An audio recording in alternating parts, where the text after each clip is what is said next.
Vendredi 26 mai 2023, les entrepreneurs de la province du Lualaba sont réunis autour du directeur général du Fonds de garantie de l'entrepreneuriat du Congo FOGEC dans la salle de fête Esglono quartier Mutoshi. À l'occasion, un dîner d'affaires organisé par Hub 243 sous le thème « La sous-traitance et ses problèmes financiers ». Dans son intervention, Laurent Monzemba, DG de FOGEC, a parlé de son institution peu avant d'expliquer la démarche que FOGEC a entrepris dans la négociation sur le taux d'intérêt des banques en RDC afin de faciliter les prêts. Si moi, je vous apporte la garantie, ça veut dire que je vous enlève le risque de non-recouvrement. Alors, parlez-moi maintenant de votre taux. Vous continuez de me parler de 15%. Oui, mais ça, non, je dis non. Moi, pour moi, le taux, il doit être de 3%. Je suis parti de 3% dans les discussions. Et je peux vous dire que c'était chaud, les discussions. Jusqu'à ce qu'avec Ecobank, par exemple, Ecobank a financé au taux de 5% l'an. 5% l'an sur 3 ans. Donc 5%, ça revient à 0,41% le mois. Quand vous allez chez les banques, les microfinances parlent de 2% mois et ils ne veulent pas bouger, 24% l'an. Quand vous allez dans les banques, ils vous parlent de 1,5% le mois, 18% l'an. Et c'est ça les taux. Nous avons réussi à faire financer des dossiers à un taux si important. Et ça aussi parce qu'on a pris du temps, parce qu'on a discuté. Une conférence à cœur ouvert où toutes les vérités se disent tout haut afin de trouver des voies et moyens permettant de résoudre les équations du secteur entrepreneurial en rapport avec la sous-traitance congolaise. Gabriel Chitende, président du Club national des sous-traitants, résume ces problèmes. Ici, principalement au Lualaba, nous travaillons avec les miniers. Avec les miniers, il y a l'aspect temps. Si j'ai un marché au gouvernorat, ça peut attendre une année pour commencer, ce n'est pas un problème. Mais si j'ai un marché chez un minier et il me donne le bon de commande, quand il me dit dans 4 semaines tu dois terminer, c'est-à-dire dans 4 semaines je dois terminer. Mais avec la politique mise en place, FOGEC, ceci, ANADEC, je ne pense pas que le système peut répondre aux besoins réels de la sous-traitance, qui est le financement. Comme le veut la logique, chaque problème a toujours une solution à long et à court terme, raison pour laquelle il a donné quelques propositions. Pour faciliter les choses, le FOGEC doit plutôt traiter avec les banques. Moi, j'ai mon bon de commande, je présente à la banque. La banque n'attendait que le bon de commande, qu'il soit approuvé. La banque n'attendait qu'une garantie. Maintenant, vous, FOGEC, vous devez mettre à la disposition de toutes les banques commerciales un fonds de garantie. Vous ne pouvez pas garder cet argent avec vous. Non, non, non, non, non. Comme ça, ça ne va pas faciliter les choses. Cette ambiance a permis à chaque entrepreneur de se sentir en liberté et exposer toutes ses préoccupations. C'est l'exemple de Henriette Mujinga et Laetitia Kassang, deux femmes entrepreneurs. Est-ce que vous subventionnez aussi les coopératives, les ONG, les aspects, si je peux dire? Parce que nous sommes aussi un groupe des jeunes filles. On a des projets, mais ce n'est pas dans mon entreprise privée, mais c'est en groupe. Est-ce que c'est possible d'être subventionné si nous avons un projet qui peut rapporter aussi de l'argent, mais aider à ces jeunes filles d'avoir un boulot? Il y a tant de conférences qui se tiennent, qui s'organisent presque chaque mois, mais les entrepreneurs continuent toujours à participer dans ces différentes conférences. Quand il s'agit des conférences, on appelle tous les jeunes entrepreneurs et on vient participer si c'est là. Mais quand il s'agit de financer, ce sont certaines têtes qui se présentent et nous autres, nous sommes toujours oubliés. En bref, à ce qui compte, tout ce que vous venez de parler ici, nous avons écouté, nous avons participé et nous avons des questions à poser. Moi, j'aimerais que vous puissiez être bref.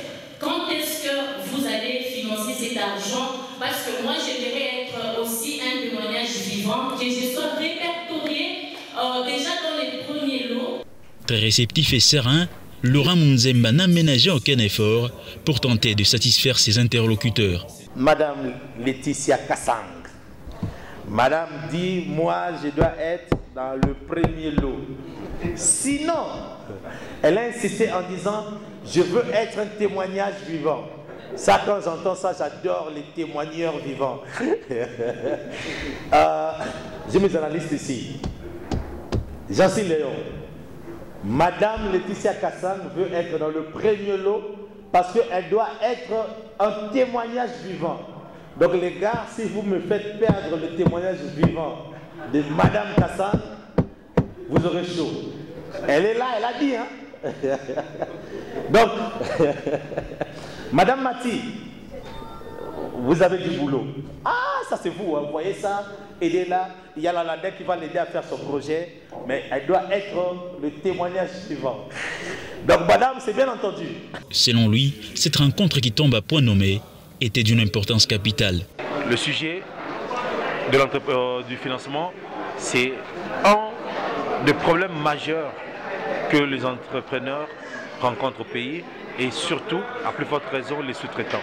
Parce que les sous-traitants, ils ont des marchés énormes, des marchés liquides, des marchés réels qu'on doit rapidement réaliser, où les délais sont courts, où il faut besoin de l'argent rapidement pour pouvoir financer le marché, l'exécuter et être payé. Et donc c'est vraiment des personnes qui, au plus haut point, ont besoin d'un accompagnement d'une structure comme Project. Et c'était important qu'on se rencontre, nous qui sommes à Kinshasa, parce qu'on n'a pas encore ouvert des bureaux au niveau provincial, notamment au Lualaba. C'était important d'être ici, d'échanger pour expliquer ce qu'on a fait, ce que nous faisons et ce que nous comptons faire avec eux. Écouter, entendre leurs desiderata, entendre leurs critiques et leurs coups de colère pour le retard que nous prenons, pour notre intervention qui ne trouve pas forcément efficace. Il fallait les rassurer en leur montrant comment c'était judicieux de procéder tel qu'on a procédé pour pouvoir obtenir notamment des taux de financement très compétitifs, très intéressants à leur profit. En 2 jours seulement, le nombre de réunions que nous avons eues, le nombre de réunions comme celle-ci avec une centaine de personnes, une centaine d'entrepreneurs, nous en avons eu plusieurs. Et toujours c'était rempli de personnes, ce qui montre en fait ce dynamisme entrepreneurial de cette province. Oui, le Lualaba est une des provinces sur laquelle nous devons compter. Et le Lualaba aussi peut compter avec nous. Les Lualaba, les jeunes Lualabais, les jeunes du Lualaba et nous nous mettrons ensemble pour travailler ensemble, pour qu'on relève ensemble nos défis. Parce qu'ils ont besoin de nous, comme nous aussi nous avons besoin d'eux. Et c'est ensemble qu'on pourra travailler pour changer la situation de notre écosystème au profit pour l'avantage de tout un chacun. Ces sentiments étaient partagés par Israël Mbouyou, président national de HOP 243 et organisateur de ces dîners d'affaires. Nous avions été là aujourd'hui avec tous les entrepreneurs sous-traitants de la province du Lualaba. Ça s'est passé comme on le voulait. Nous avions écouté le FOGEC.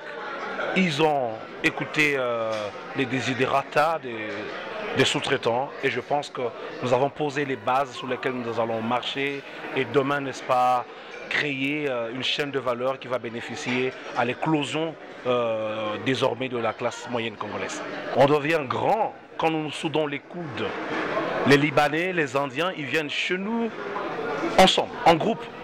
Ce sont des groupes, même les grands supermarchés que vous voyez ici, ce ne sont pas des supermarchés appartenant à des seuls individus faisant cavalier solitaire.